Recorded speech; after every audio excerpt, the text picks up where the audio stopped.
I spent years for preparing for NEET and now I am quitting the NEET. जानना चाहते हो क्यों?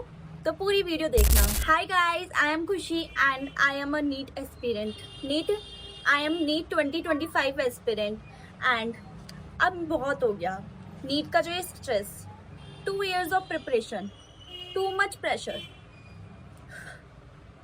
तो मैं आज आपके साथ अपनी स्टोरी शेयर करने वाली हूँ. बहुत ही ज़्यादा मैंने करेज उठाकर ये वीडियो बनाई है क्योंकि वो जो सारी चीज़ें सोचना, स्ट्रगल्स के बारे में, एंजाइटी अटैक के बारे में सोचना एंड काफ़ी पॉइंट पर आकर डर लगता था कि होगा नहीं होएगा. मेरी स्टोरी स्टार्ट होती है 2023 में, जब मेरे बोर्ड्स का एग्ज़ाम ख़त्म हो गया था. बोर्ड्स का है ना, पेपर ख़त्म हुए कि अगले दिन हम चले गए थे नीट के एडमिशन के लिए. तो हम कहाँ गए थे? पहले हमने तो 2 चीज़ें डिसाइड करी थी, एलएन एंड पीडब्ल्यू. एलएन की तो फीस इतनी ज़्यादा हाई थी एंड पीडब्ल्यू की फीस थोड़ी रीजनेबल थी. मतलब हाई तो वो भी थी बट हमारे रीजनेबल आ गई थी वो. तो ये नहीं कि बिल्कुल ही रीजनेबल थी, बहुत ज़्यादा. मतलब मम्मी पापा ने पैसे वगैरह इकट्ठे करे और फिर मेरा एडमिशन करवाया. और जो देखा जाए तो पीडब्ल्यू का एनवायरनमेंट, सच बताओ, बड़ा ही टॉक्सिक बोल सकती हूँ मैं. क्यों?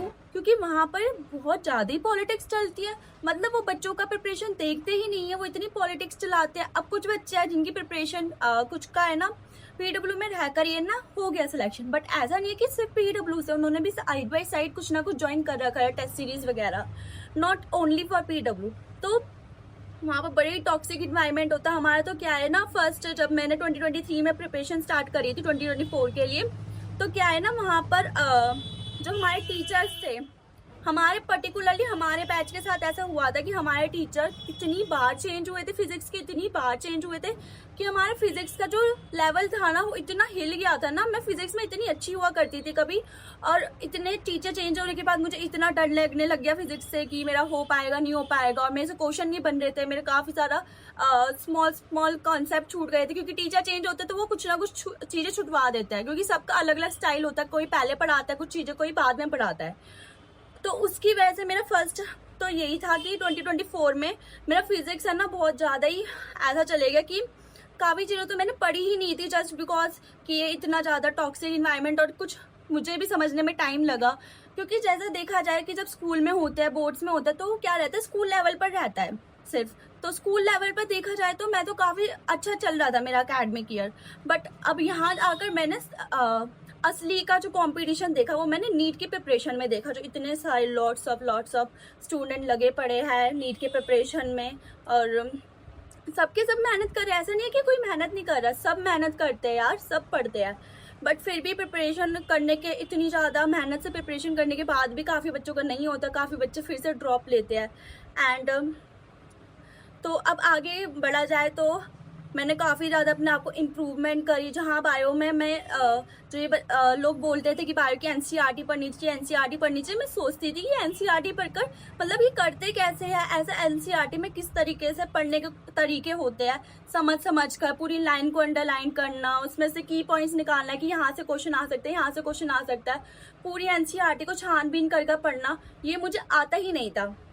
मैंने सीखा, धीरे धीरे करी, प्रिपरेशन अच्छे से करी. मतलब मेरा है ना ऐसा हो गया था उस टाइम पर कि काफ़ी अच्छा चल रहा था. बट क्या है ना, पीडब्ल्यू में जो पेपर हो रहे थे उस टाइम पर काफ़ी ज़्यादा मतलब इस टाइप के हो रहे थे कि वो है ना चीज़ें आ ही नहीं रही थी. जैसे एनसीईआरटी के क्वेश्चन है ना काफ़ी बाहर से भी आ जाते थे, तो इतने ऐसे हो रहे थे. तो मेरे ना पता है क्या रहता था, मैं इतनी ज़्यादा एनजाइटी अटैक आते थे जब मेरा पेपर होता था, मेरा पेपर अच्छा नहीं जाता था तो वो भी एनजाइटी अटैक आते थे. इतने आते थे कि मेरे से ना बबलिंग गलत हो जाती थी कई बार, और मुझे ना सर में दर्द होने लग जाता, इतना ज़्यादा हेड पेन होता था, बहुत ज़्यादा ही. मैं लास्ट के अपने 2-3 महीने के बारे में बता रही हूँ अभी, कि पेपर जब हम देने जाते तो इतना हेड पेन होता था, मैं घर पर आकर रोती थी लिटरली कि मेरे सिर में दर्द हो रहा है इतनी तेज की. और फिर मुझे सोना पड़ता था उसकी वजह से, क्योंकि वो सिर में दर्द सही नहीं होता था. और मुझे कुछ समझ में नहीं आ रहा था कि ये सिर्फ मेरे साथ ही क्यों हो रहा है और सबके साथ तो नहीं होता है ऐसा वगैरह वगैरह. बट इसको भी मैंने हैंडल करा मतलब मेंटल इशू होने लग गए थे मुझे, बट मुझे लगता था कि ये सिर्फ मेरे साथ ही हो रहा है. और इन चीज़ों को कॉप अप करने के लिए मेरे पास कोई था भी नहीं. मैं अपने मम्मी से बात करती थी क्योंकि ज़्यादातर मैं मम्मी से ही अपने क्लोज हूँ, तो वो भी है ना मतलब इतना कुछ है ना सपोर्ट नहीं कर पाती थी क्योंकि उनको भी इतना पता नहीं होता था इन चीज़ों के बारे में. तो ऐसे ही मेरा वो साल निकल गया और मैंने 576 मार्क्स स्कोर करे उस ईयर. देन 2024 में अब मैं बैठ गई कि अब मैं करूँ क्या, क्योंकि मार्क्स तो इतने आए नहीं थे कि मुझे कुछ मिल जाए। तो मैंने पहले सारी चीज़ें सोची बट मुझे कुछ मिल नहीं रहा था अच्छे से। तो फिर वापस से ड्रॉप लेने का सोचा, वो भी बहुत ज़्यादा ही मिन्नतें कर कर कि ड्रॉप लेना है। तैयारी करी 2025 के लिए। बट 2025 में एक और चीज़, अब हमारा क्या है ना, एडमिशन हो गया था, मार्क्स थोड़े अच्छे थे तो इसकी वजह से ना एडमिशन हो गया था पीडब्ल्यू में ही करवा लिया मैंने फिर से। यही मेरी सबसे बड़ी मिस्टेक थी कि मुझे वापस से पीडब्ल्यू में नहीं जाना चाहिए था। छोड़ो, मैं अपनी विद्यापीठ का नाम नहीं बताती हूँ, क्या ही फिर फालतू में बदनामी करनी। बट हाँ, मैंने पीडब्ल्यू विद्यापीठ में एडमिशन हो गया था, फिर से वापस से प्रिपरेशन करना स्टार्ट करा। अब वहाँ पर भी पता है, सच्ची में वहाँ पर भी टॉक्सिक ही था इन्वायरमेंट। हमें रैंकर्स बैच में डाल दिया गया, बट वहाँ पर क्या है ना, बच्चों को अच्छे से पढ़ाते ही नहीं थे। पहले तो ना अच्छे पेपर होते थे, मतलब अच्छे लेवल के पेपर होते थे, तो उसी लेवल के पेपर होने चाहिए थे लास्ट के 3 मंथ्स में भी, बट ऐसा नहीं चला। और मैंने कहीं अलग से कोई टेस्ट सीरीज नहीं ज्वाइन कर रखी थी, ऑब्वियसली थोड़ा पैसों का प्रॉब्लम रहता है इसकी वजह से, बट मुझे लगता है मुझे ज्वाइन करनी चाहिए थी। यही मेरी सबसे बड़ी गलती थी। मैं आपको पेपर का लेवल दिखाऊंगी ना, बहुत ही ज़्यादा बेकार था। मतलब इतना ज़्यादा इजी पेपर, इतने वन वर्ड क्वेश्चन आते थे कई बार बायो में, और वही पेपर अच्छे लग रहे होते थे क्योंकि उसमें मार्क्स आ जाते थे। मेरे तो 660 मार्क्स भी आ गए थे लास्ट के टाइम पर, अच्छे मार्क्स स्कोर होने लग गए थे। तो मुझे ना कॉन्फिडेंस हो गया था कि इस बार तो हो जाएगा, अब तो हो ही जाएगा बस। बट अब मैं आपको नीट डे की बात बताती हूँ। उस दिन यार डर तो लगता है, कितना भी घर से बोल कर चले जाओ कि ऑल इज वेल, बट डर तो लगता है, सबको ही लगता है। तो वहाँ पर जाकर जब हमारा एडमिट कार्ड वगैरह सब कुछ चेकिंग वगैरह हो रहा था, मैं बस सोच रही थी कि कुछ भी गलत ना हो जाए, कोई चीज़ रह ना जाए, क्योंकि बच्चों का काफ़ी चीज़ें हुई थी प्रॉब्लम। बट यार एक चीज़ हो गई मेरे साथ गलत। वहाँ पर जाकर जो हमें इन्विजिलेटर्स मिली थी, उनको भाई कुछ नहीं पता था, कुछ भी नहीं। सब कुछ हमसे पूछ रही, बेटा ये कैसे होता है, बेटा ये कैसे होता है। इतनी बार आकर उन्होंने डिस्टर्ब करा ना, मुझे तो लिटरली मैं तो टाइम गिन नहीं पाई, क्योंकि टाइम का इतनी ज़्यादा कम पड़ गया था ना उस टाइम, तो टाइम गिन नहीं पाई। बट मैं जितना एस्टिमेट लगा रही हूँ ना, 30 to 40 मिनट उन्होंने ना हमारे ले लिए थे आराम से, और ऊपर से इतना ज़्यादा हार्ड पेपर। और हमने कैसी तैयारी करी थी, बिल्कुल ही ऐसे पेपर की बहुत ही ज़्यादा, जैसे मतलब 2024 में आया था तो बहुत ही इजी पेपर था, तो इतना हार्ड पेपर आ गया, एंजाइटी अटैक भी होने लग गए। मैं लिटरली सोची थी काश सपना हो, मैं अभी उठ जाऊँ इस सपने से, बस सपना होना चाहिए। मेरा पेपर का डे तो नहीं होना चाहिए, जिस पेपर के लिए मैंने 2 साल लगाए हैं वो वाला दिन तो नहीं होना चाहिए, बस सपना। मैं बस ये सोच रही थी, मेरे से ना लिटरली रोना निकल गया था कि क्या हो रहा है ये चीज़। मेरे से फिजिक्स का क्वेश्चन नहीं बन रहे, मुझे केमिस्ट्री में जा रही तो वहाँ पर भी मुझे काफ़ी क्वेश्चन नहीं बन रहे, बायो में इतना ज़्यादा टाइम लग गया मुझे। इतना टाइम तो कभी नहीं लगता है, मैं क्या कर रही हूँ। मुझे पहले के 1 घंटे में इतनी एंजाइटी होने लग गई थी कि ऐसा क्यों हो रहा है इस तरीके से, मतलब होना तो नहीं चाहिए। मैं तो 40 मिनट्स में 50 मिनट्स में पर्टिकुलरली बायो हो जानी चाहिए। OMR भी इतना ज़्यादा डर लग गया था। फिर मैंने सोचा कोई बात नहीं, मेरे लिए पेपर सिर्फ हार्ड नहीं, औरों के लिए भी तो होगा। बट नहीं, मैंने आसपास अपने इन्वायरमेंट में देखा, बट मुझे नहीं पता सारे टॉपर बैठे थे क्या।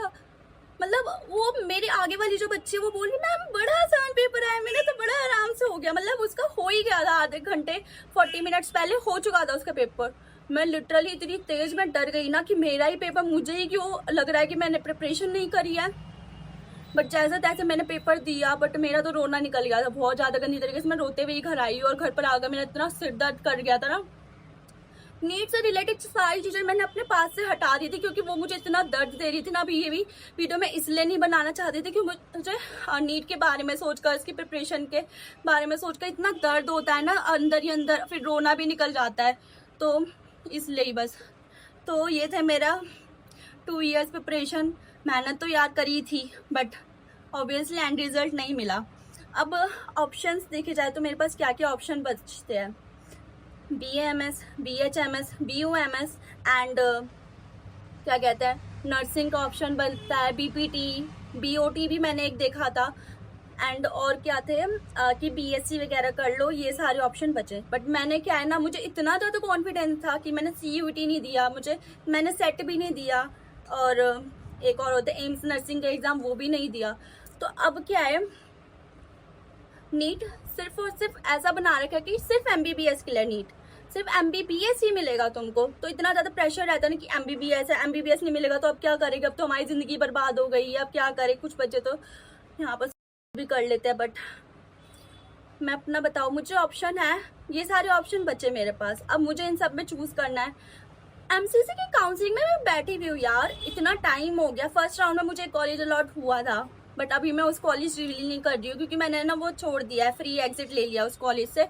तो मैं चाह रही हूँ कि मुझे सेकेंड राउंड में मुझे काफ़ी ज़्यादा चांसेस है कि एक अच्छा कॉलेज मिल जाएगा। मैंने कौन सा कोर्स सेलेक्ट करा है वो मैं अभी आपको रिवील नहीं कर रही हूँ, कॉलेज मिलने के बाद ही रिवील करूँगी, क्योंकि मेरे पास बच्चे 3 बच्चे एमसीसी के राउंड में, एमबीबीएस प्राइवेट, वो तो भाई बजट के बहुत ज़्यादा ही बाहर है, बीडीएस और नर्सिंग। तो अभी मैं आपको कॉलेज मिलने के बाद ही बताऊँगी, ठीक है जी। भाई तुम स्टार्ट कर दो यार, एनटीए के भैया क्यों बन रहे हो तुम?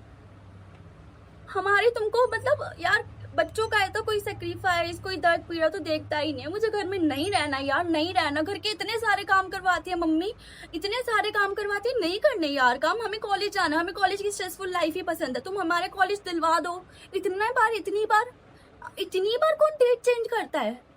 8वीं टाइम हमारा है ना शेड्यूल हुआ है कि अब अभी भी वो भी डेट आई नहीं है कि कब तक होगा। कुछ लोग बोल रहे हैं कि 3 सितंबर से शायद स्टार्ट हो जाए, बट यार कब होगा स्टार्ट? करो जल्दी राउंड 2, हम बैठे हुए हैं, तुम्हारा वेट कर रहे हैं। हमारा एकेडमिक ईयर कब स्टार्ट होएगा? मतलब ये लोग इतना लेट क्यों करे? क्या कोई करप्शन चल रहा है इनका अंदर ही अंदर? भगवान ही जाने क्या चीज चल रही है। बट यार एमसीसी, मैं आपसे रिक्वेस्ट कर रही हूँ, प्लीज राउंड 2 जल्दी से स्टार्ट कर लीजिए, जिससे हमारा भी एकेडमिक ईयर स्टार्ट हो। कि ऐसा नहीं कि 2026 ही आ जाए हमारा एडमिशन होते होते। काउंसलिंग प्रोसेस भी भाई इजी नहीं है, बिल्कुल भी इजी नहीं है। कॉलेज लगाना अपने हिसाब से एक एक कर लगाना कि हमें ये मिल सकता है, ये मिल सकता है, बहुत ज़्यादा ही मुश्किल है। बट कर लिया अब तो counselling process, second round start हो तो फिर से करना ही है। अब मैं नीट को क्विट कर रही हूँ तो इसका मतलब ये नहीं है कि मैंने फेल मान लिया अपने आप को, कि मैं फेल हो गई हूँ। नहीं यार, क्विट करना किसी भी चीज़ को इसका मतलब ये नहीं कि तुम फेल हो गए। I am leaving the rat race. जो ये रैट रेस हवा बना रखा है कि एमबीबीएस ही होना चाहिए, बस तुमको नीट से एमबीबीएस ही हो सकता है। नहीं यार, और भी चीजें हैं, मेडिसिन में जाने के और भी तरीके हैं। तुमको मेडिसिन में जाना है। Quitting something it's not mean the failure, it's mean choosing different path for ourself. अपनी मेंटल पीस भी तो यार करती है ना मैटर्स।